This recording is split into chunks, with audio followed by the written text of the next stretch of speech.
আপনারা ভারতীয়রা এবং সারা বিশ্ববাসীর উচিত মুসলমানদের পক্ষে থাকা, ইসলামের বিরুদ্ধে থাকা। যেমন আমি মুফতি মাসুদ, আমি ঘোষণা দিচ্ছি আমি মুসলমানদের পক্ষে, আমি হিন্দুদের পক্ষে, আমি বৌদ্ধদের পক্ষে, খ্রিস্টানদের পক্ষে, আমি নাস্তিকদের পক্ষে, সমস্ত মানুষের পক্ষে আমি, কিন্তু ইসলামের বিরুদ্ধে। যেহেতু সমস্ত মানুষের পক্ষে, মানুষের মধ্যে মুসলমানও আছে, মুসলমানেরও পক্ষে, ইসলামের বিরুদ্ধে। এখন মুসলমানের পক্ষে মানে এটা আবার ভেবে বসবেন না যে আমি কল্যাণ ব্যানার্জির মতো উগ্র জঙ্গিবাদী মুসলমানের পক্ষে, ভেবে বসবেন না যে আমি পিনাকি ভট্টাচার্যের মতো উগ্র জঙ্গিবাদী মুসলমানের পক্ষে, কিংবা মাহমুদুর রহমানের মতো মুসলমানের পক্ষে। এই মুসলমানের পক্ষে না, কিন্তু আমি সেই মুসলমানের পক্ষে যে মুসলমান সঙ্গীত বাজায়, আমি সেই মুসলমানের পক্ষে যে মুসলমান গান গায়, যে মুসলমান অভিনয় করে, যে মুসলমান আপনার ছবি আঁকে, যে মুসলমান সম্প্রীতির কথা বলে, ঠিক আছে, আমি সেই মুসলমানের পক্ষে। আমি সেই মুসলমানের পক্ষে যে মুসলমান লতা মঙ্গেশকরকে গান শিখিয়েছিলেন, লতা মঙ্গেশকরকে যে কয়জন গান শিখিয়েছেন তাদের মধ্যে একজন মুসলমানও ছিলেন, আমি তার পক্ষে। আমি সেই মুসলমানের পক্ষে যে মুসলমানের মেয়ের নাম হচ্ছে অন্নপূর্ণা দেবী, আমি সঙ্গীত সম্রাট আলাউদ্দিন খার কথা বলছি। আমি সেই মুসলমানের পক্ষে। আমি বিসমিল্লাহ খার পক্ষে। বিসমিল্লাহ খা ব্যক্তি জীবনে বিশ্বাসী মুসলমান ছিলেন, তাকে নিয়ে আমার কোনো সমস্যা নেই, এই মুসলমানের পক্ষে। আমি ওস্তাদ রশিদ খানের পক্ষে। আমি সাংবাদিক শফিকুর রহমান আরামবাগ টিভির, আমি তার পক্ষে। যদিও আরামবাগ টিভির সাংবাদিক শফিকুল ইসলাম শফিকুর রহমান যেন, তার বিরুদ্ধে চায়না ব্যানার্জি অনেক রকমের আকাম করেছে, কারণ চায়না ব্যানার্জি তো অরিজিনালি একটা ইসলামিক জঙ্গি। বললাম না, মানুষকে আপনারা ভারতবাসী তার নাম দিয়ে বিচার করবেন না, বিচার করবেন কর্ম দিয়ে। আরামবাগ টিভির শফিকুল ইসলাম হচ্ছে তাকে আমি পছন্দ করি, অথচ আমি নাস্তিক, এক্স মুসলিম, আমি ইসলাম বিরোধী মানুষ। আর চায়না ব্যানার্জিকে আমি ঘৃণা করি, অথচ চায়না ব্যানার্জি কিন্তু মুসলমানের ঘরের সন্তান না, ইসলাম গ্রহণ করেনি, কিন্তু তবু তাকে আমি ইসলামিক জঙ্গি বলি। মাথায় রাখবেন, পিনাকি ভট্টাচার্যকে আমি ইসলামিক জঙ্গি বলি, পর্ক ভাদুরীকে আমি ইসলামিক জঙ্গি বলি। ভারতবাসীর সমস্যা হচ্ছে তাদের ধর্মেরই সমস্যা মনে হয়, মানুষকে তার জন্ম দিয়ে বিচার করে। আমি বহুদিন এরকম হয়েছে, জিজ্ঞাসা করেছে ধর্ম কি, বেশিরভাগ ক্ষেত্রে ওরা ধর্ম জিজ্ঞাসা করে।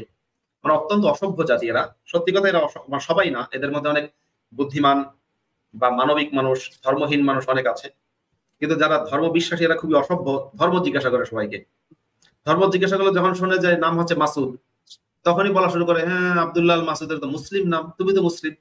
আমি বলি আমি মুসলিম না, না তুমি মুসলিম। মানে এদের অবস্থা হচ্ছে, আমি যদি কোরআনে আগুন লাগিয়ে দিই তাও বলবো তুমি মুসলিম। আচ্ছা মাসুদ ভাই, প্রসঙ্গক্রমে এখানে একটা কথা বলি। ইউরোপ আমেরিকায় কিন্তু কাউকে ধর্ম জিজ্ঞেস করা যায় না। ধর্ম যদি আপনি জিজ্ঞেস করেন তাহলে এখানে ডিসক্রিমিনেশনের আন্ডারে চলে যায়, যে আপনি এখানে ডিসক্রিমিনেশন করতেছেন। ইভেন আপনার যে জব অ্যাপ্লিকেশন গুলো আছে, এখানে আমাদের ইন্ডিয়ান সাবকন্টিনেন্টের জব অ্যাপ্লিকেশন লেখা থাকে ধর্ম কি, রাইট? তোমার ধর্ম কোনটা, হ্যাঁ, পরিচয় দিতে হয়। কিন্তু এই ইউরোপ আমেরিকার যে জব অ্যাপ্লিকেশন গুলো আছে, এখানে ধর্মের কোনো কোটাই থাকে না, ধর্মের কোনো কোটাই থাকে না।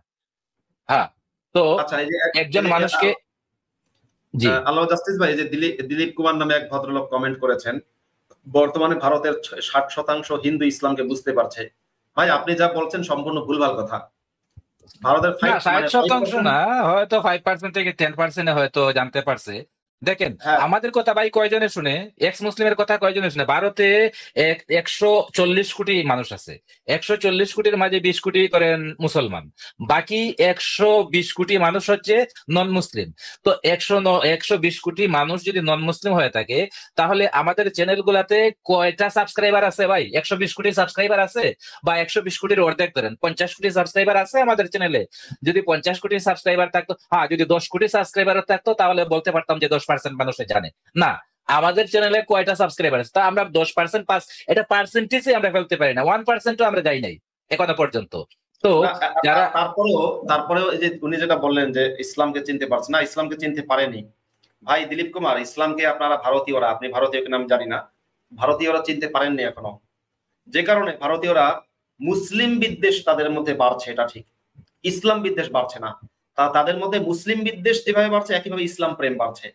একেবারে ক্লিয়ার করে বলছি, কারণ ভারতের চীনপন্থীরা যেভাবে ইসলামকে সবসময় মিথ্যা প্রোপাগান্ডার মাধ্যমে ইসলামকে সবসময় গ্লোরিফাই করার চেষ্টা করে, হামাসকে গ্লোরিফাই করার চেষ্টা করে, বিশেষ করে চীনা শক্তি পত্রিকা, হামাস, ইসলাম, ইরান, হিজবুল্লাহ, হুতি, এদেরকে যেভাবে গ্লোরিফাই করার চেষ্টা করে, তাতে করে ভারতের, এবং তাদের সংখ্যা অনেক বেশি, তারা ভারতে অনেক প্রভাবশালী, অনেক ক্ষমতাধর। ভারতের বুদ্ধিবৃত্তিক জগৎটাকে পুরোটাই নিয়ন্ত্রণ করা হচ্ছে চীনপন্থীরা। সুতরাং এত সহজ না ভাই। আপনাদের মানে ওই কি বলে রায় ব্যানার্জি, ভট্টাচার্য, চক্রবর্তী, গুপ্ত, সাহা, ভাদুরী এদের কাছ থেকে ইসলাম শিখবেন না দয়া করে। আবারও বলছি, রায় ব্যানার্জি, ভট্টাচার্য, গুপ্ত, সাহা, ভাদুরী এদের কাছ থেকে ইসলাম শিখবেন না। ইসলাম শিখবেন কার কাছ থেকে জানেন? ইসলাম শিখবেন হচ্ছে আসাদ নূর, আব্দুল্লাহ আল মাসুদ, তসলিমা নাসরিন, আসিফ মহিউদ্দিন, আল্লামা জাস্টিস, এক্স মুসলিম দিদি, মুফতি ইমরান বিন বশির, ইসলাম এদের কাছ থেকে শিখবেন।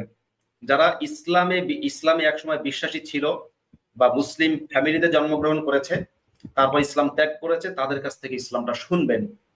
আপনারা ভারতবাসী এখনো পর্যন্ত চীনা শক্তি পত্রিকার কাছ থেকে, দেবাশিস চক্রবর্তীর কাছ থেকে ইসলাম শেখেন, আর পর্ক ভাদুরীর কাছ থেকে ইসলাম শেখেন। হাস্যকর কথা। সুমনের কাছ থেকে ইসলাম শিখবেন না। সুমনের অনেক কাজ ভালো আছে, আমি সুমনকে খুব বেশি নিন্দা করি না। হয়তো জনপ্রিয়তা ধরে রাখার জন্য উনি ভুলভাল কথা বলছেন, কিংবা জানেন না, ইসলাম পড়েন না। ভাই ইসলাম পড়বেন না কেন আপনারা? মোহাম্মদের জীবনী পড়া উচিত না?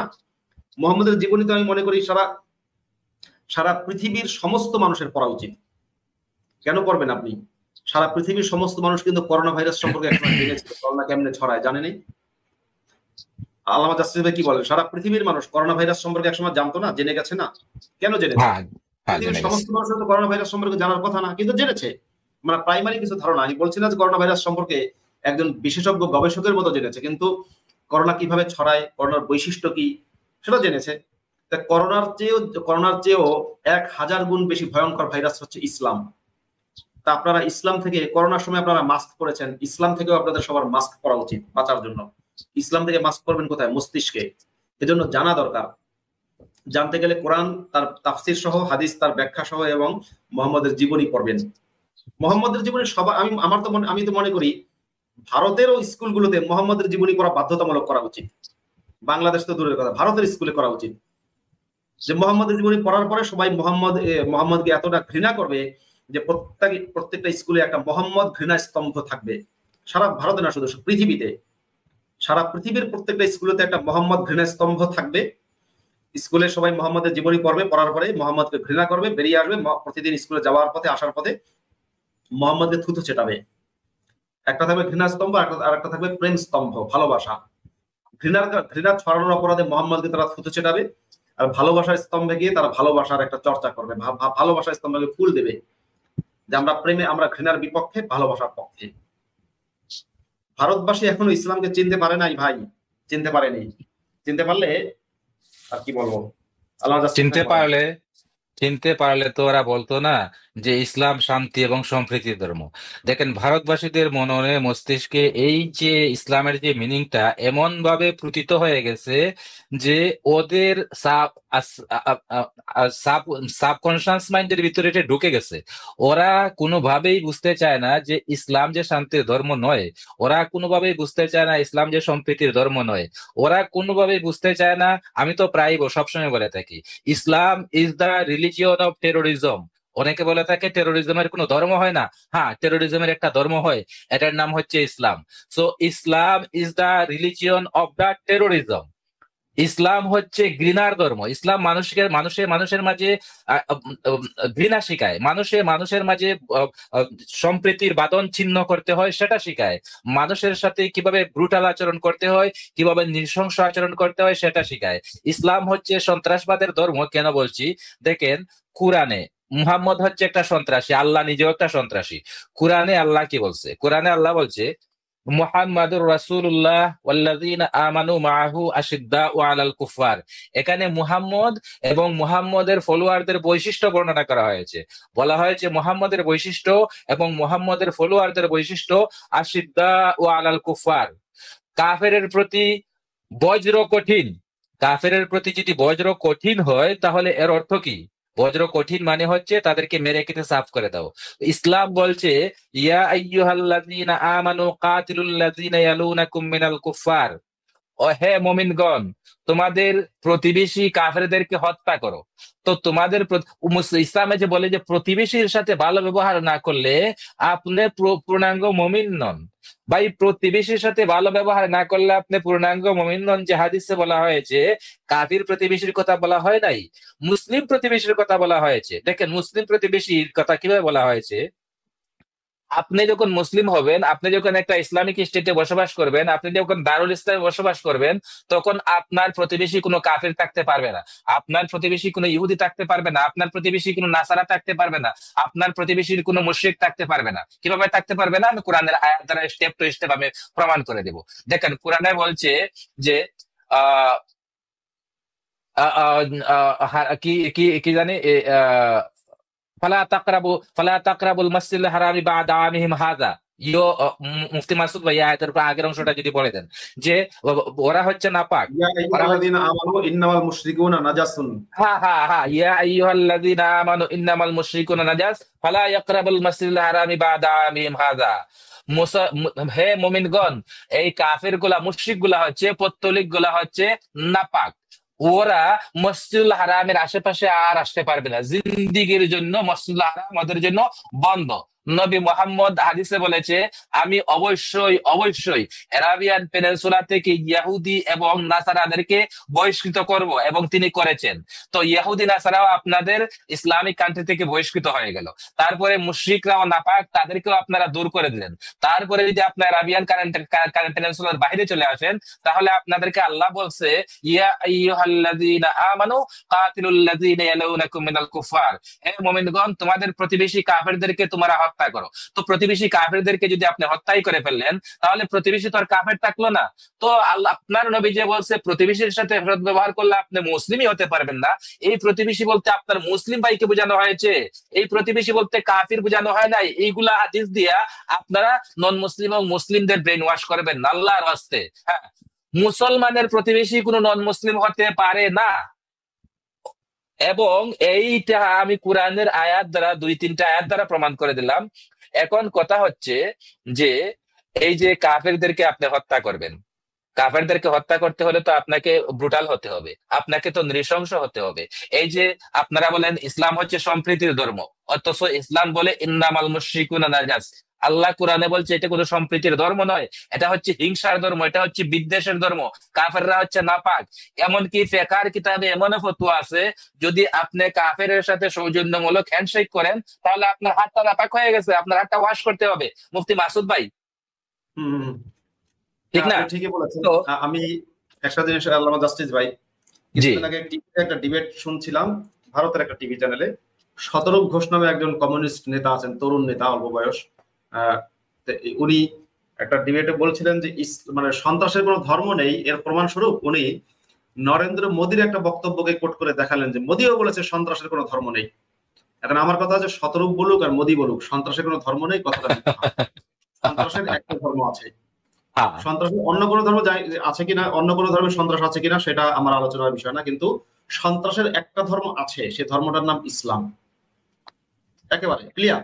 যদি শতরূপ ঘোষ হোক, কিংবা নরেন্দ্র মোদী হোক, কিংবা রাহুল গান্ধী হোক, কিংবা চায়না ব্যানার্জি হোক, কিংবা ইউনুস হোক, কিংবা আপনার শাহবাজ শরীফ হোক, যে কেউ জিজ্ঞাসা করুক সন্ত্রাসের ধর্ম আছে কিনা, আমি দেখাবো প্রমাণ সহ। দেখাতে না পারলে আমি সারেন্ডার করবো, তখন আমার সাথে যা মন চায় তাই করার অনুমতি দিয়ে দিলাম।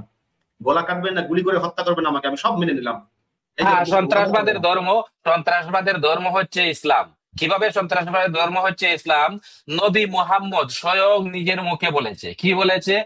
নুসিরতু বিররবি, আমাকে অনেকগুলা অনুগ্রহ আল্লাহ দিয়েছে, অনেকগুলা বৈশিষ্ট্য আমাকে আল্লাহ দিয়েছে। এই বৈশিষ্ট্যগুলোর মধ্যে একটি বৈশিষ্ট্য বলছে সে, নুসিরতু বিররবি মাসিরাতা শাহরিন, আমি এতটা ভয়ঙ্কর সন্ত্রাসী, আমার নাম যদি 1 মাসের রাস্তা দূর থেকে মানুষে আমার শত্রু শুনে, তাহলে সে ভয়ে থরথর করে কাঁপে।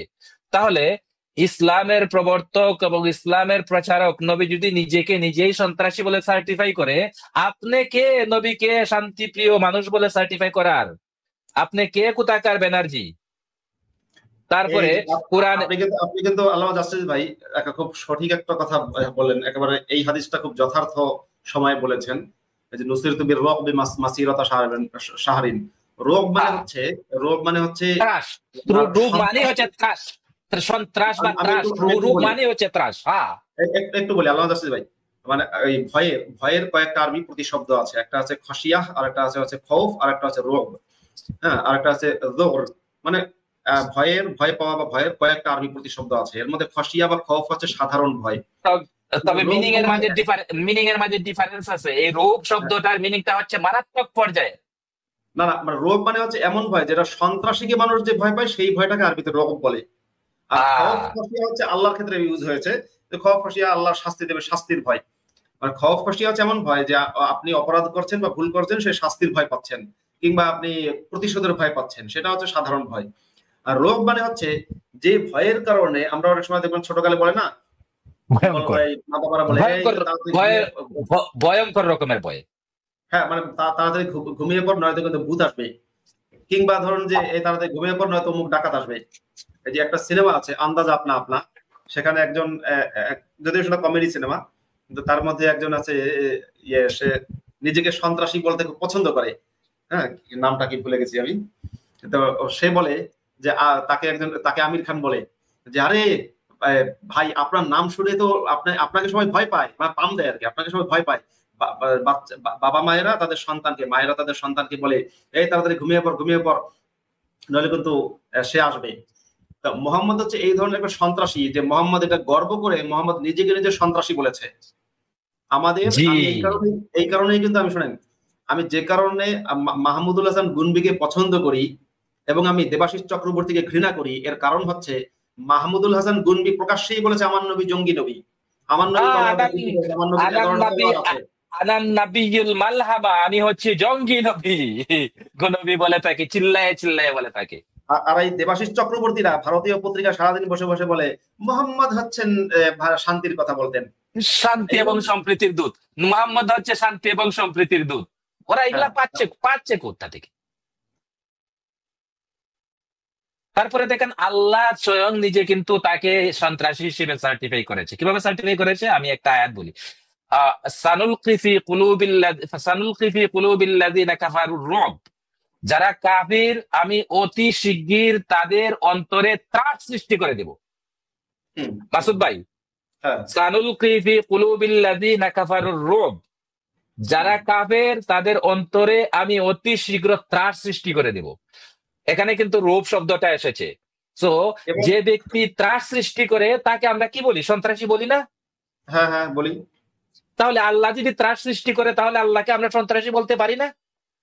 নিশ্চয়ই সন্ত্রাসী বলতে পারি, কারণ যেটা আল্লাহ সেটাই তো মোহাম্মদ, সুতরাং ওই আল্লাহ মোহাম্মদ এরা তো সন্ত্রাসী।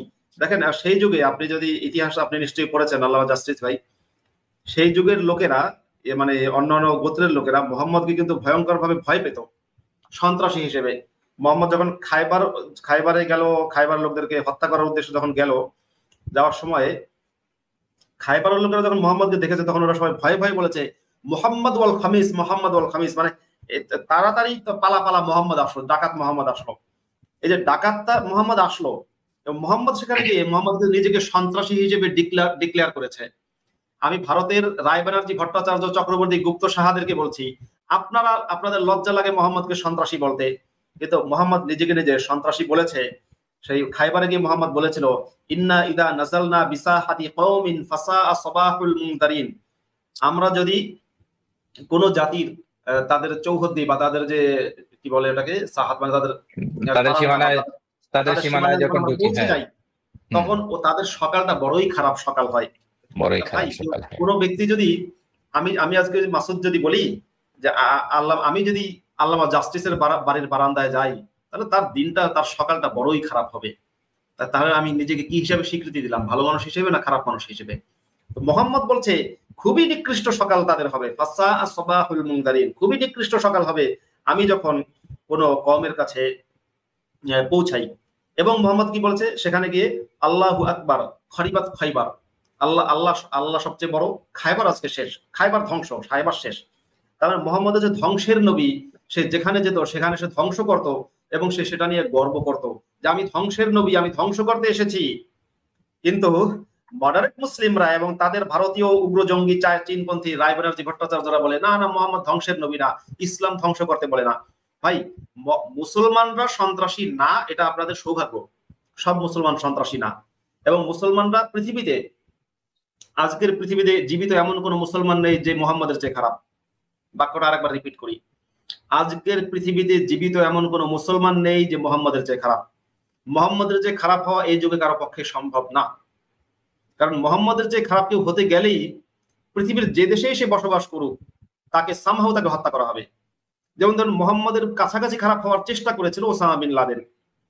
সে এক সময় সুদানে, এক সময় আফগানিস্তানে, তারপরে এক সময় পাকিস্তানে লুকিয়ে থাকলো, তাকে খুঁজে হত্যা করা হয়েছে। মোহাম্মদের কাছাকাছি হওয়ার চেষ্টা করেছিল, পারেনি। মানে বিন লাদেন অত খারাপ না যতটা খারাপ মোহাম্মদ। মোহাম্মদের কাছাকাছি হওয়ার চেষ্টা করেছিল আইমান আল জাওয়াহিরি, তারপরে আপনার আবু বকর আল বাগদাদি। তাদেরকে যেখানে জায়গা মতো গিয়ে তাদেরকে নিকেশ করা হয়েছে।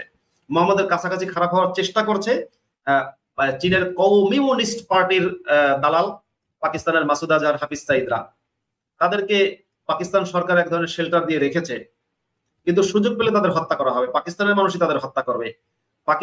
পাকিস্তানের অনেক জঙ্গিদেরকে বিগত কয়েক বছরে কিন্তু হত্যা করা হয়েছে। এখন এরা মোহাম্মদের কাছাকাছি হওয়ার চেষ্টা করছে, পারছে না, কারণ অনেক সীমাবদ্ধতা আছে। ধরুন আজকে মাসুদ আজহার যদি প্রকাশ্যে বেরিয়ে গাজওয়া করে একেবারে পুরো পাকিস্তানকে দখল করে ফেলে, এটা সম্ভব না। এটা করতে গেলে আমেরিকা কি বিমান হামলা চালাবে, পাকিস্তান ধ্বংস হয়ে যাবে। এজন্য পাকিস্তানের মডারেট মুসলিমরা ওকে অত খারাপ হতে দিচ্ছে না। বাংলাদেশের জঙ্গি আসিফ নজরুলের বন্ধু হচ্ছে জঙ্গি হারুন ইজহার।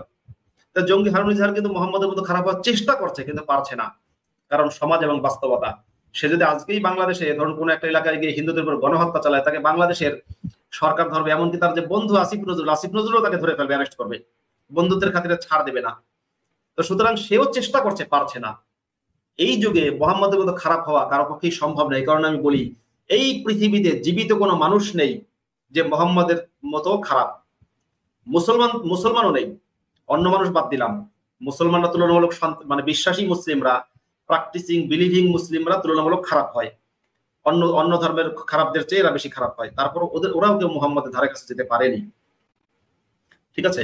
সুতরাং আপনারা ভারতবাসী না, আপনাদের ন্যারেটিভটাকে চেঞ্জ করে ফেলেন, সত্য বলার চেষ্টা করেন। সারা বিশ্ববাসীকে আমি বলছি, বিশ্বের ইহুদি, খ্রিস্টান, হিন্দু, বৌদ্ধ, আস্তিক, নাস্তিক নির্বিশেষে সবাইকে বলি, ন্যারেটিভকে চেঞ্জ করতে হবে, সত্য বলা শিখতে হবে। কিন্তু সত্য যখন বলবেন, সত্যটা ঘৃণার সাথে বলবেন না, ভালোবাসা নিয়ে বলবেন। বলবেন যে আমি ইসলামকে ঘৃণা করি, মুসলমানদেরকে না।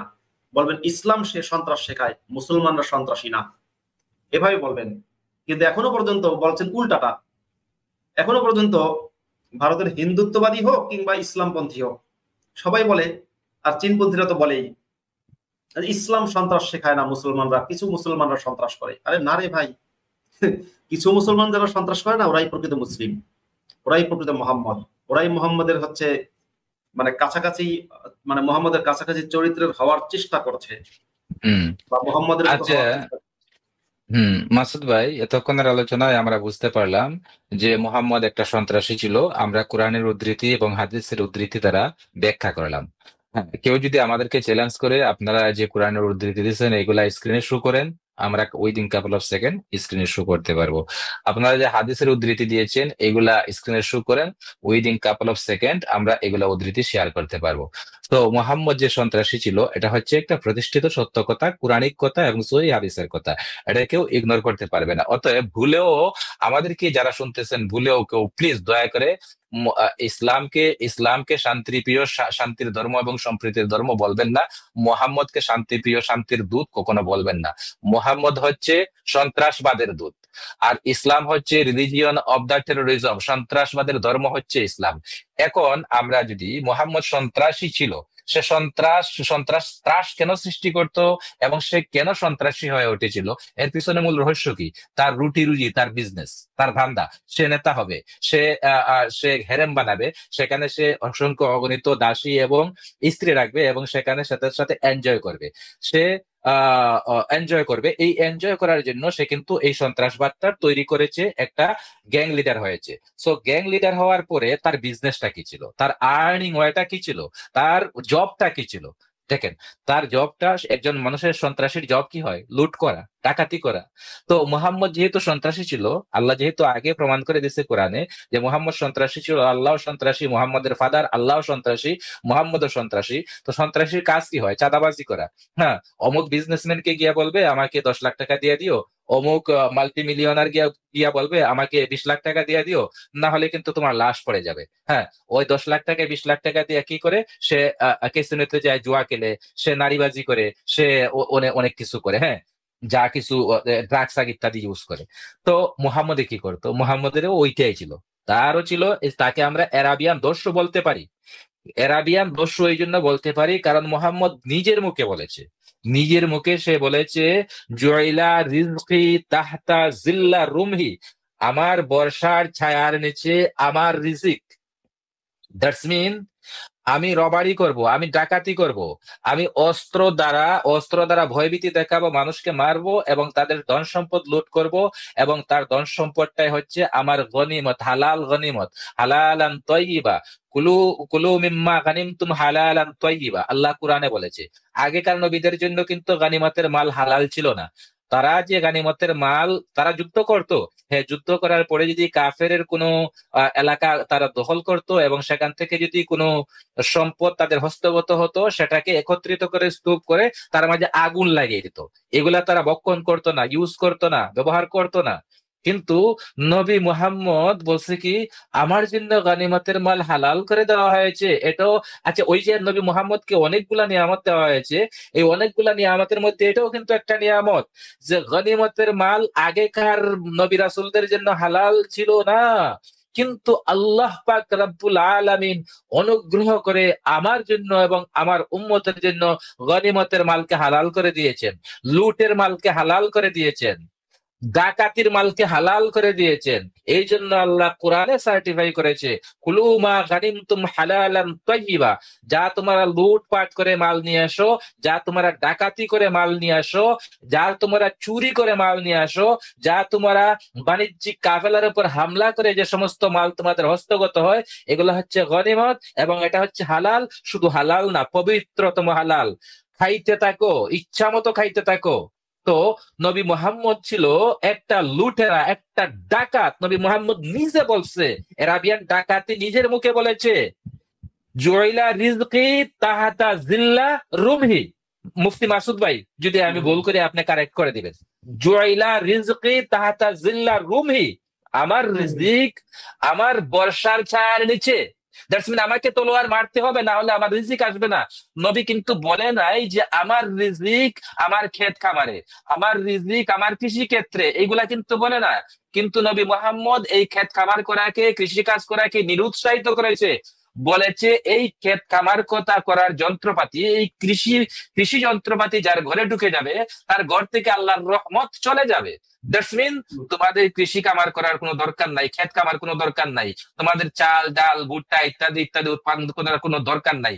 তোমাদের তোমাদের তোমাদের জীবিকা হচ্ছে তোমাদের তলোয়ারের নিচে, তোমরা তলোয়ার মারবা, তোমাদের রিজিক আসবে, ইত্যাদি ইত্যাদি। ক্ষেত কামার করার কোনো দরকার নাই। তো কোরআনে কি বিজনেস দিচ্ছে মোহাম্মদকে আর মোহাম্মদের ফলোয়ারদেরকে? কোরআনে আল্লাহ বলছে, কোরআনে আল্লাহ একটা আয়াতে বলছে, আমি আয়াতের নাম্বার টাম্বার ইত্যাদি মুখস্থ রাখি না, কিন্তু কেউ যদি বলে আমি দেখাতে পারবো। ওকে, কোরআনের একটা আয়াতে আল্লাহ বলছে যে হাল আদুল্লুকুম আলা তিজারাতিন তুনজিকুম মিন আযাবিন আলিম তুমিনুনা বিল্লাহি ওয়া রাসূলিহি ওয়া তুজাহিদুনা ফি সাবিলিল্লাহি বিআমওয়ালিকুম ওয়া আনফুসিকুম। মাসুদ ভাই, আমি কি ভুল বলেছি? আল্লাহ বলছে হাল আদুল্লুকুম আলা তিজারাতিন তুনজিকুম মিন আযাবিন আলিম। মাসুদ ভাই, আপনি আনমিউট হয়ে রাখেন, আমার সাথে একটু ইন্টারেক্ট কথা বললেন। তো কথা হচ্ছে আল্লাহ বলেছেন কোরআনে, হাল আদুল্লুকুম আলা তিজারাতিন তুনজিকুম মিন আযাবিন আলিম, আমি কি তোমাদেরকে এমন একটা মহান বিজনেসের কথা বলবো যে বিজনেস তোমাদেরকে মর্মান্তিক শাস্তি হতে মুক্তি দিবে। তুমিনুনা বিল্লাহি ওয়া রাসূলিহি, এই বিজনেসটা হচ্ছে আল্লাহর প্রতি বিশ্বাস স্থাপন করবা, রাসূলের প্রতি বিশ্বাস স্থাপন করবা। আল্লাহর প্রতি বিশ্বাস স্থাপন আর রাসূলের প্রতি বিশ্বাস স্থাপন, এটা হচ্ছে ফাউন্ডেশন। তারপরে তোমাদের কাজটা কি? তোমাদের কাজটা হচ্ছে তুজাহিদুনা ফি সাবিলিল্লাহি বিআমওয়ালিকুম ওয়া আনফুসিকুম, তোমরা তোমাদের জান এবং মাল দ্বারা আল্লাহর রাস্তায় জিহাদ করবা। ফায়ুকতালুনা ওয়া পরের অংশটা একটু পড়েন মাসুদ ভাই। ফায়াকতুলুনা ওয়া ইউকতালুন, ফায়াকতুলুনা ওয়া ইউকতালুন, এবং তোমরা যুদ্ধক্ষেত্রে গিয়া তোমরা হয়তো সেখানে মরতেও পারো, আবার গাজী হতে পারো।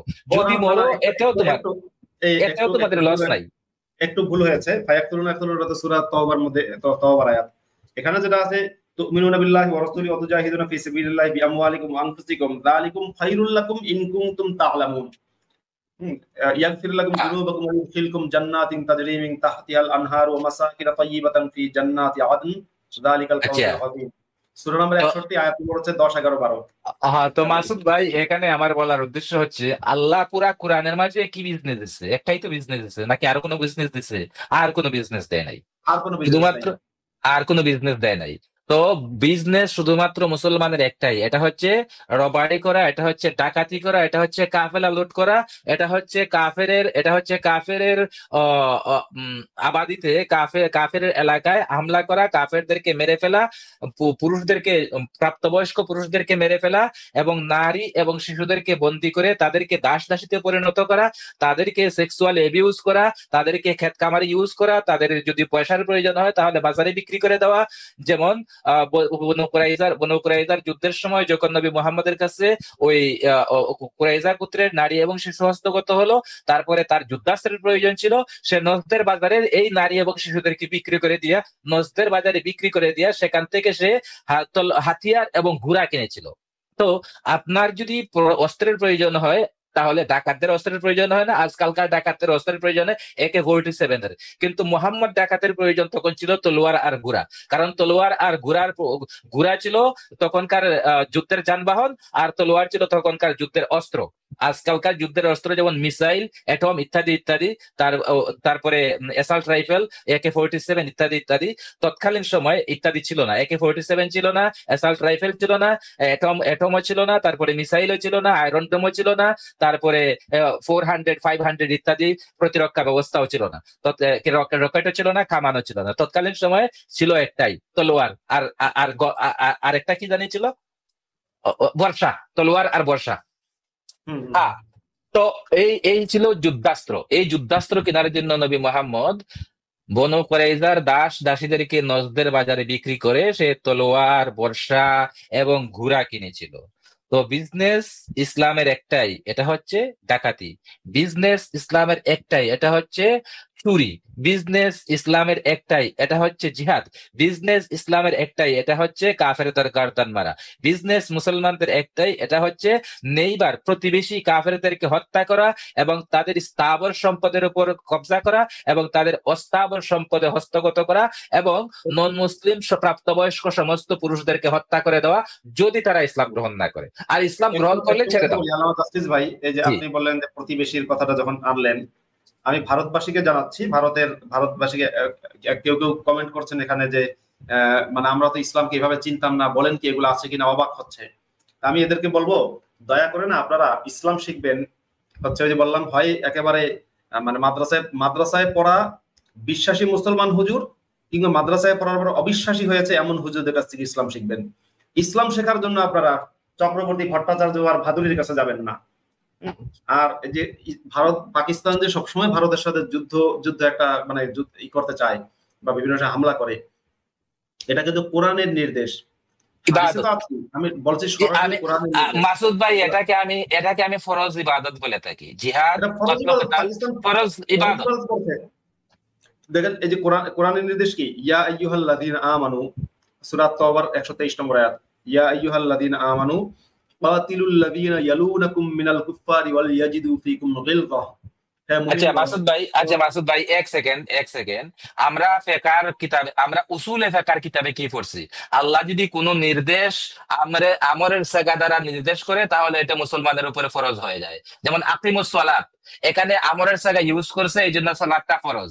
তো আল্লাহ একইভাবে ইয়া আইয়ুহাল্লাযীনা আমানু কাতিলুল লাযীনা ইয়ালুনাকুম মিনাল কুফার, এখানে কাতিলু যে শব্দটা আছে এটা হচ্ছে আমরের সিগা, বহুবচনের সিগা। প্রত্যেক মুসলমানের উপর প্রাপ্তবয়স্ক ফরজে আইন, দেখেন ভাই ফরজে আইন হয়ে গেছে। কাতিলু এখানে কিন্তু এক বচন না, বহু বচন। প্রত্যেক প্রাপ্তবয়স্ক মুসলমানের উপর জিহাদ করা, কতল কিতাল করা ফরজ। হ্যাঁ, এবং কোন কাফেরের সাথে? প্রতিবেশী কাফেরের সাথে। ইয়ালুনাকুম, যে কাফেররা তোমার কাছাকাছি, তাদেরকে দিয়ে শুরু করতে হবে। কাছাকাছি কাফেরকে সবসময় ডিস্টার্ব দিতে হবে, সবসময় তার সাথে ঝামেলা করতে হবে, সবসময় তার সাথে যুদ্ধ একটা মানে মানসিকতা নিয়ে সবসময় তার সাথে যুদ্ধে লিপ্ত থাকতে হবে। এখন এই আয়াতটা কোরআনে থাকার কারণে, এই আয়াতের বাধ্যবাধকতার কারণে পাকিস্তানের সন্ত্রাসীরা ভারতে সবসময় হামলা করে বা ভারতের ভূমিতে হামলা করে বা কাশ্মীরে অ্যাটাক করে বা ভারতের সাথে সমস্যা জিয়ে রেখেছে। কারণ হচ্ছে আজকে যদি পাকিস্তান ভারতের সাথে তার সীমান্ত সংকট মিটমাট করে ফেলে, তাহলে পাকিস্তানের সমস্ত মানুষ এই যে কোরআনের আয়াত, এই আয়াতকে অমান্য করার কারণে তারা গুনাহগার হবে, পাপী হবে। কারণ কোরআনে বলা হয়নি যে অমুসলিমদের সাথে সংকট বা সীমান্ত বিরোধ মিটিয়ে ফেলো। কোরআনে বলা হয়েছে তাদের সাথে সবসময় যুদ্ধ করো। হ্যাঁ, সংকট মেটানো কিসের, যুদ্ধ করো, দখল করো। এখন সেটাই করছে। আর পাকিস্তানের সাথে পৃথিবীর সবচেয়ে অসভ্য বর্বর দেশ হচ্ছে চীন। চীনের কমিউনিস্ট পার্টি যারা মোল্লাদেরকে ইউজ করে তারা আছে, আর ভারতের চীনপন্থীরাও আছে। সুতরাং আপনাদের বুঝতে হবে, যারা ইসলামকে চেনেন না তাদের বুঝতে হবে যে এগুলো ইসলামের নির্দেশ। আপনি যখন দেখেন যে মোল্লায়, আমরা একটা ভিডিও দেখেছি যে কতিপয় মোল্লা রাস্তার মধ্যে এক নারীর শাড়ি পরিয়ে তারপর তার প্রতিকৃতিতে জুতা পেটা করেছে, জুতা দিয়ে পিটিয়েছে, খুব অসম্মান করেছে। ভাই, এটা থেকে অবাক হওয়ার কিছু নেই, এটা আপনার যে ধর্ম।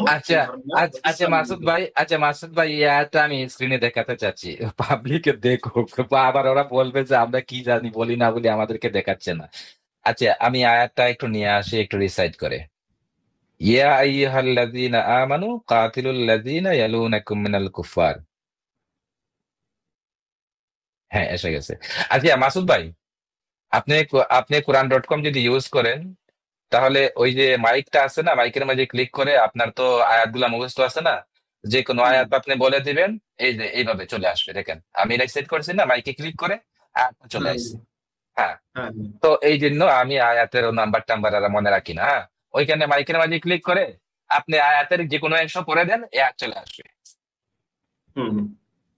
ইয়া দেখেন, এই যে আমি বলছিলাম না, এখানে উকতুলু শব্দটা আছে, উকতুলু শব্দটা হচ্ছে জমা মুযাক্কার, আমরা হাজির। দ্যাটস মিন আল্লাহ নির্দেশ দিয়েছে।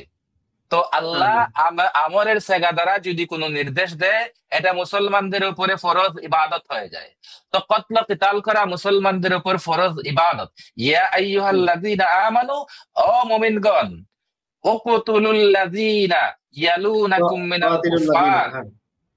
আচ্ছা, এটা যদি আমানুর পরে যদি আমি কাতিলু, হ্যাঁ, এটা হচ্ছে বাবে মুফালা থেকে, কাতিলুল লাযীনা ইয়ালুনাকুম মিনাল কুফফার, তোমরা যুদ্ধ বিগ্রহ করো, তোমরা হত্যা করো। আচ্ছা, যুদ্ধ বিগ্রহ আমি এখানে বলবো না, এখানে হত্যা যেহেতু কতল শব্দটা আসছে, তোমরা রক্তপাত করো ওই সব কাফেরদের সাথে যেসব কাফেররা তোমার প্রতিবেশী।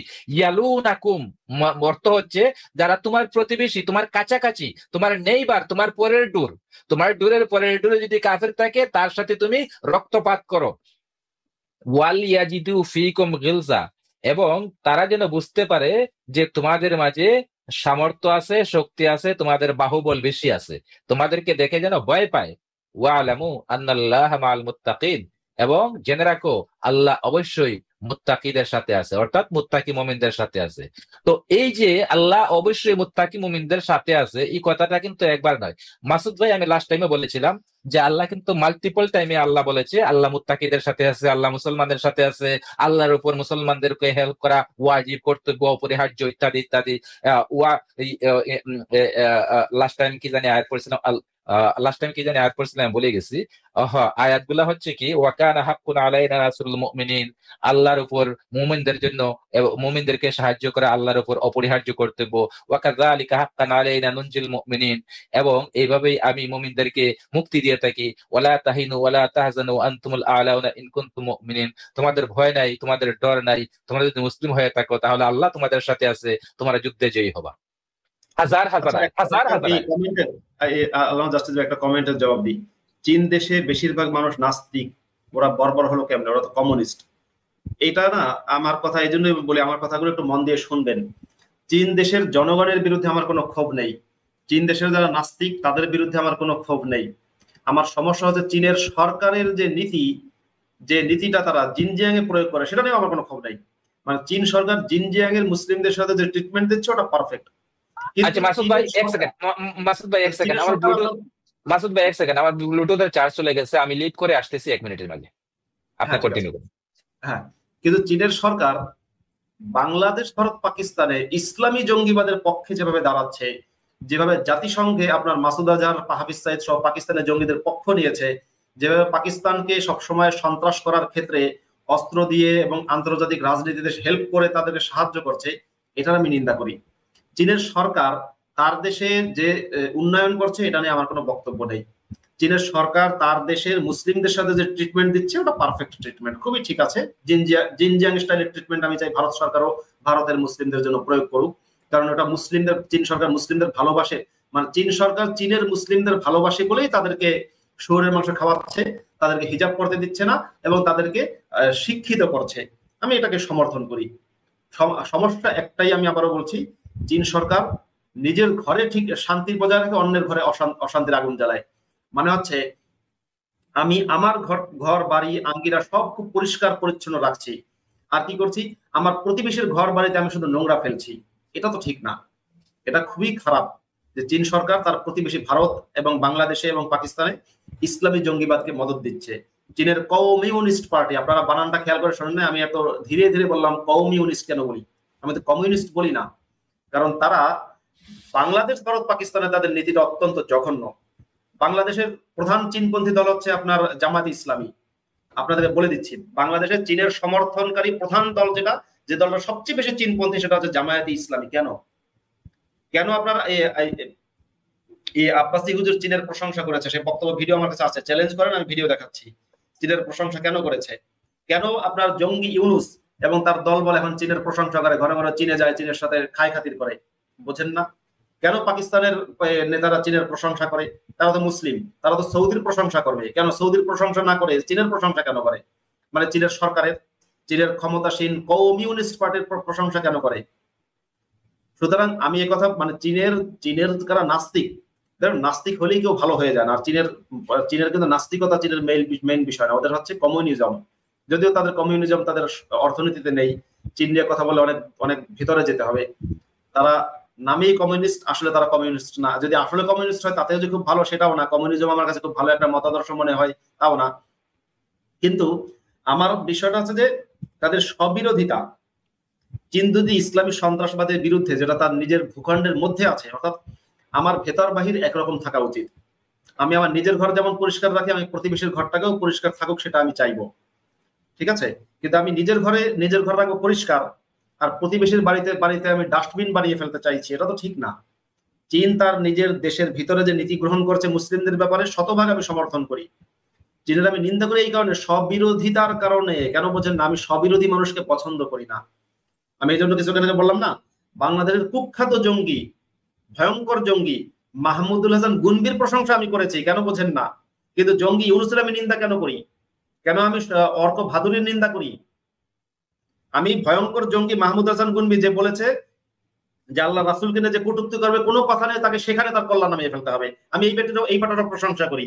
তার তাকে ভালোবাসি সেজন্য প্রশংসা করি না, তার প্রশংসা করি এই জন্যে যে সে যা বিশ্বাস করে সেটা সে বলে, এবং সে কোনো রকম রাগ ঢাক না রেখে সে নিজে সরাসরি বলেছে আমার নবী জঙ্গি নবী। কিন্তু ভারতের কোনো, ওই যে রায় ব্যানার্জি ভট্টাচার্য চক্রবর্তী, দেবাশিস চক্রবর্তী, সে কি তার পত্রিকায় কোনোদিন লিখবে যে মোহাম্মদ জঙ্গি নবী? লিখবে কোনোদিন? লিখবে না, বরং সে পারলে মোহাম্মদকে গ্লোরিফাই করবে। মোহাম্মদ ভালো মানুষ ছিল সেটাই লেখার চেষ্টা করবে, যেভাবে তারা হামাসকে গ্লোরিফাই করার চেষ্টা করে। এবং তাদের দেখা দেখি বাংলাদেশে কিছু নামধারী নাস্তিক, নিজেকে নাস্তিক দাবি করে, আসলে ইসলামিক সন্ত্রাসী, যাদের কাজ হচ্ছে সারাদিন ইসলামের কিছু অংশ দেখানো আর হচ্ছে হামাসের পক্ষে সমর্থক জোগাড় করা। মুসলমানরা গিয়ে যখন বলে দিদি আমি বাকিটুকু দেখতে চাই, তো বলে বাকিটুকু দেখাতে পারি যদি তুমি হামাসকে সমর্থন দাও। এই হচ্ছে তাদের অবস্থা। তা আমি হচ্ছে চীনের স্ববিরোধিতার নিন্দা করি, আমি স্ববিরোধী মানুষের নিন্দা করি। আমি আবার যুক্ত হয়েছি মাসুদ ভাই, আমার সাউন্ড ক্লিয়ার শোনা যাচ্ছে? হ্যাঁ, শোনা যাচ্ছে। হ্যাঁ, আপনি যে চীনের স্ববিরোধিতার কথা বললেন, এখানে কিন্তু একটা রহস্য আছে। রহস্যটা হচ্ছে ওরা কিন্তু ইসলামকে ভালো করেই জেনে ফেলেছে, তাই ইসলামকে ওরা রিফর্ম করার চেষ্টা করতেছে হয়তো, অথবা তাদের কান্ট্রি থেকে এটাকে সমূলে নির্মূল করতে চাচ্ছে। এই জন্য ওরা তাদের কান্ট্রিতে এক রকমের পলিসি ইউজ করে, আর তাদের একটা মনস্তাত্ত্বিক যুদ্ধ আছে ইয়োর সাথে, নেটোর সাথে। তো নেটোকে তারা করার জন্য, প্রতিরোধ করার জন্য ওরা তো সম্মুখ সমরে যেতে চায় না। তো সম্মুখ সমরে না গিয়ে ওরা এই যে মুসলিম সন্ত্রাসী বাহিনী আছে না, ওদেরকে লালন পোষণ করে এবং ওদেরকে জিহাদের নামে উস্কে দিয়ে ওদের দ্বারা প্রক্সি যুদ্ধ করাবে। এই হচ্ছে ওদের একটা কৌশল, প্রক্সি যুদ্ধ করাবে। আবার এটা কিন্তু নেটোরও পলিসি। নেটোর মানে সম্মুখ সমরে যাইতে চাবে না রাশিয়া অথবা চীনের সাথে, কারণ তাদের নিজের আর্মির লোক তারা করতে চায় না, নষ্ট করতে চায় না। তো ওরা কি করে, ওরা সন্ত্রাসবাদীদেরকে লালন করে যে ও তোমরা আমাদের পকেট যোদ্ধা হয়ে, আমাদের প্রক্সি যোদ্ধা হয়ে তোমরা যুদ্ধ করো। তো ওরা কি করে, ওদেরকে ব্রেইন ওয়াশ করে, ওদেরকে অস্ত্র দেয়, ওদেরকে ট্রেনিং দেয়, ওদেরকে দুবেলার দুমুঠো খাবার দেয়, এবং তাদেরকে বলে ইসলাম খতরা পে হ্যায় আবি জিহাদ পে আ যাও, ইসলাম খতরা পে হ্যায় আবি জিহাদ পে আ যাও। এই যে ইসলাম খতরা পে হ্যায় আবি জিহাদ পে আ যাও, এই কথা, এই স্লোগানটা দিয়েই কিন্তু তারা 80 to 90 দশকে আফগানিস্তানে মুজাহিদ বাহিনী তৈরি করেছিল। আফগানিস্তানে মুজাহিদ বাহিনী তৈরি করার পিছনে কারণ কি ছিল? যে রাশাকে এখান থেকে সরায় দেওয়া। রাশাকে এখান থেকে সরায় না দিতে পারলে এটা নেটোর জন্য একটা থ্রেট হয়ে যায়।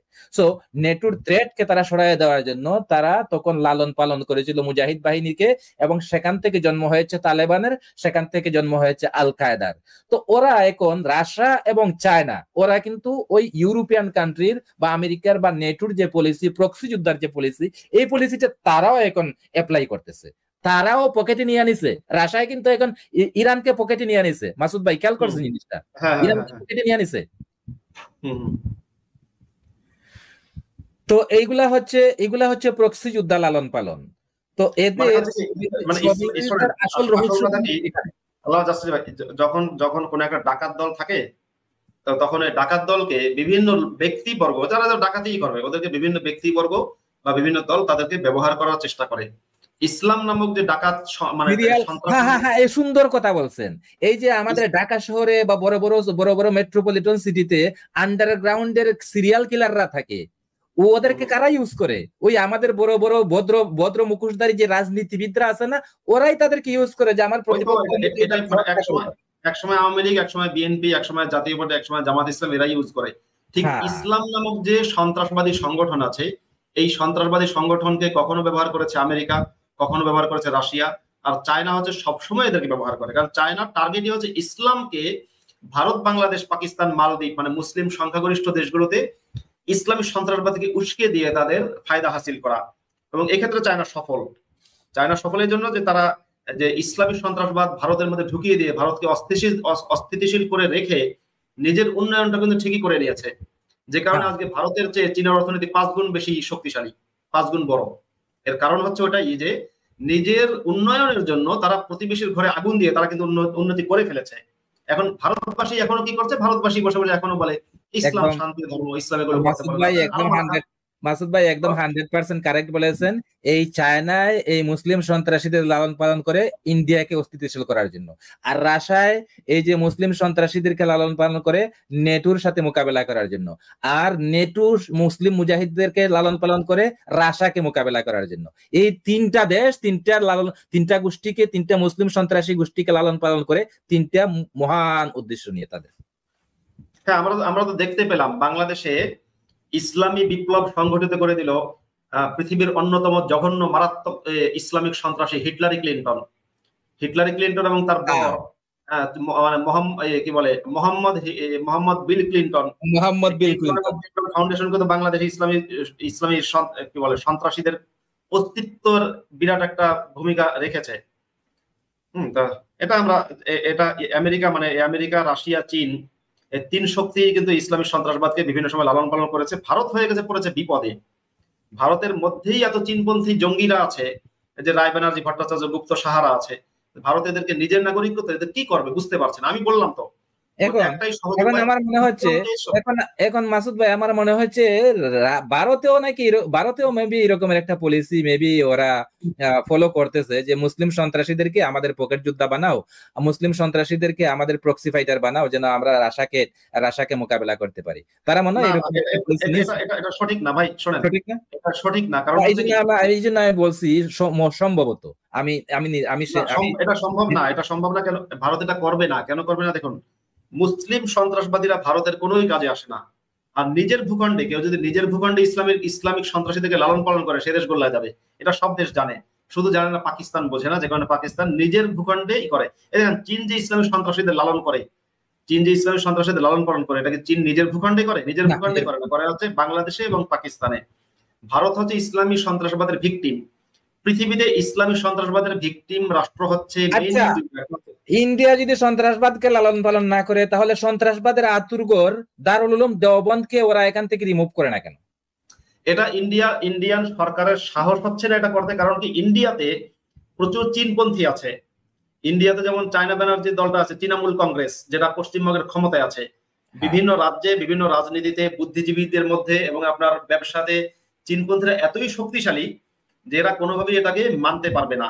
মানে দেওবন্দকে বন্ধ করতে গেলে না, ভারতে বিশ্বাস করেন আজকে যদি দারুল উলুম দেওবন্দ বন্ধ করার ঘোষণা দেয়, তো অন্তত কয়েক লক্ষ মুসলমান রাস্তায়, কয়েক লক্ষ নামধারী মুসলমান যারা এক্স মুসলিম রাস্তায় নেমে প্রধানমন্ত্রীকে স্বাগত জানাবে। কিন্তু যদি এটা করে তাহলে চীনা শক্তি পত্রিকা এবং চীনপন্থী দল, চায়না ব্যানার্জির দলগুলো, রায় ব্যানার্জি, ভট্টাচার্য, গুপ্তা, এই যে সোক্রেটিস একটা মেসেজ একটা কমেন্ট করছেন যে ভারত তালেবানকে পাকিস্তানের বিপক্ষে ইউজ করে, এই মন্তব্য সম্পর্কে আপনি কি বলবেন? এটা আমি একমত। এটা একমতের জন্য দেখেন তালেবানের সাথে মানে ইয়ের সাথে আফগানিস্তানের সাথে পাকিস্তানের একটা ঐতিহাসিক সীমান্ত বিরোধ আছে। তাহলে তো জঙ্গি লালন হচ্ছে তো তাহলে না না, এখানে আপনার পুরোটা বুঝতে হবে। আমি এই কথাটা এক কথায় উত্তর দেওয়া সম্ভব না। আচ্ছা, প্রথমে উত্তরটা দিলাম, তারপরে আমি আপনাকে বলছি যে আফগানিস্তানের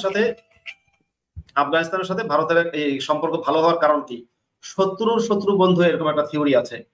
আফগানিস্তানের সাথে পাকিস্তানের সীমান্ত বিরোধ রয়েছে, যেহেতু ভারতের সাথে আফগানিস্তানের ডাইরেক্ট কোনো সীমান্ত নেই, সুতরাং কিন্তু আছে পাকিস্তানের সাথে। সীমান্ত বিরোধটা হয়েছিল সেই ডুরান্ড লাইনের কারণে। ডুরান্ড লাইন হচ্ছে আফগানিস্তান পাকিস্তানের দুই দেশের সীমান্ত, যে সেই সীমান্তটাকে, সীমান্তের বর্ডার রেখা, সেটাকে বলে ডুরান্ড লাইন।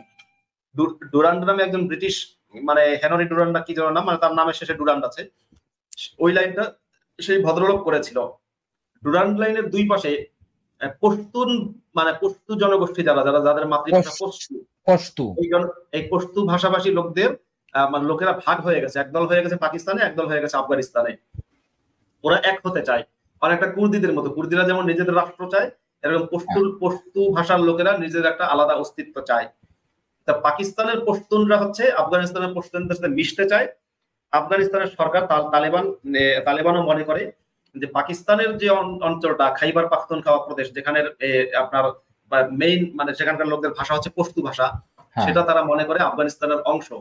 আদতে এটা আফগানিস্তানের অংশ ছিল, কিন্তু ব্রিটিশরা যেটা করেছে, আফগানিস্তানের এই অংশটাকে নিজেদের মানে তখন যে মানে ব্রিটিশ সাম্রাজ্য যেটা বা ব্রিটিশ ইন্ডিয়ার মধ্যে ওইটাকে অন্তর্ভুক্ত করে নিয়েছে। তৎকালীন আফগানিস্তানের যে শাসক ছিলেন তিনি এটা নিয়ে ব্রিটিশদের সাথে ঝামেলা করতে জানেন। ঠিক আছে, তোমরা কিছু অংশ নিচ্ছ নাও, তবু আমাদের দেশটাকে দখল করো না, এই ধরনের একটা ব্যাপার আর কি হয়েছে। এখন সেই বিরোধটা রয়েছে। এবার হচ্ছে আপনার এই যে আফগানিস্তান পাকিস্তানের সীমান্ত বিরোধ, এই বিরোধটাকে কাজে লাগিয়ে, এই বিরোধটাকে উস্কে দিয়ে পলিটিক্যাল মানে পাকিস্তানকে এক ধরনের অস্থির, মানে পাকিস্তানকে কি বলে দুর্বল করে রাখার জন্য, মানে পাকিস্তানের সাথে আফগানিস্তানের সম্পর্ক যাতে ভালো না হয় সেই চেষ্টাটা ভারতও করছে। এবং ওই যে শত্রু বন্ধু পাকিস্তানের সাথে আফগানিস্তানের সীমান্ত বিরোধ বলেই ভারত সরকারের সাথে তালেবানের কিন্তু তলে তলে ভালো একটা সম্পর্ক আছে। হ্যাঁ, আচ্ছা মাসুদ ভাই, আমাদের লাইভ তো অলমোস্ট 2 ঘন্টা হয়ে গেছে। কারোর সাথে হাই হ্যালো বলবেন নাকি, লিংক দিবেন নাকি কাউকে? আর ইন দা মিন টাইম আমি বলে দিচ্ছি যে এখন প্রায় 471 জন মানুষ দেখতেছেন। আপনারা সবাই কাইন্ডলি যদি আমাদের কথা ভালো লাগে তাহলে মুফতি মাসুদ ভাই চ্যানেলটাকে সাবস্ক্রাইব করুন, আমার চ্যানেল আল্লামা জাস্টিস চ্যানেলটাকে সাবস্ক্রাইব করুন, এবং ইমরান ভাইয়ের চ্যানেল ইমরান বশির 24 চ্যানেলটাকে সাবস্ক্রাইব করুন প্লিজ। আচ্ছা, আল্লামা জাস্টিস ভাই, এখন মনে হয় 2 ঘন্টা হয়ে গেছে, তো লাইভটা আমাদের শেষ করে দিলে ভালো। আজকে আর কাউকে যুক্ত করতে চাচ্ছি না। আচ্ছা, তাহলে আমরা শেষ করে দিই নাকি? হ্যাঁ, ঠিক আছে, রাখছি তাহলে। এই আর কি বলে, লাইভটা কেটে দিচ্ছি। আপনি একটু শেষ কথা যদি বলেন। হ্যাঁ, শেষ কথা এটাই যে আমাদের শেষ বক্তব্য এটাই, ইসলামকে কখনো, আমাদের কথা যারা শুনছেন, আমরা আপনাদের কাছে আশা করব যে আমাদের বক্তব্য শুনে এবং ইসলামের ডেফিনেশন শোনার পরে আর জিন্দিগিতে ভুলেও ইসলামকে রিলিজিয়ন অফ পিস বলবেন না, ইসলামকে শান্তি এবং সম্প্রীতির ধর্ম বলবেন না। ইসলামকে এখন বলতে হবে ওই যে তথাকথিত মডারেটরা বলে থাকে যে সন্ত্রাসবাদের কোনো ধর্ম নেই, কথাটা 100% মিথ্যে। আমার জানা মতে, আমি তো সব ধর্ম পড়ি নাই, আমার জানা মতে আমি যতটুকু স্টাডি করেছি এর মাঝে ইসলামকে আমি পেয়েছি এটা হচ্ছে রিলিজিয়ন অফ দ্য টেরোরিজম, ইসলাম হচ্ছে সন্ত্রাসবাদের ধর্ম।